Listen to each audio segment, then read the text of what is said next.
रावलपिंडी से जहां शेख रशीद अहमद ने कहा कि मुझे नाअहल करने की साजिश रद्दी की टोकरी में फेंक दी गई, मैं खानदानी असली और नस्ली हूं। सरदार ताहिर महमूद की इस रिपोर्ट में। साबिक वजीर दाखिला शेख रशीद के रावलपिंडी से कौमी असम्बली के हल्का NH 56 और 57 के कागजाती नामजदगी मंजूर हो गए।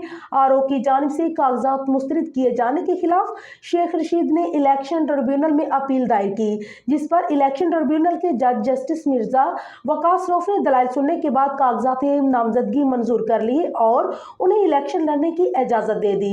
शेख रशीद ने कहा है कि अपनी माओ बहनों, उलमा और रावलपिंडी के बुजुर्गों का शुक्रगुजार हूँ। साजिश तैयार की गई थी कि हल्का 56 और 57 में मुझे नाअहल करार दिया जाएगा। मुझे नाअहल करने की जो साजिश तैयार की गई थी वो आज जस्टिस मिर्जा वकास रऊफ साहब ने बुरी तरह नाकाम करके रद्दी की टोकरी में फेंक दी और ये तय पाया है कि शेख रशीद इलेक्शन लड़ने के लिए अहल है।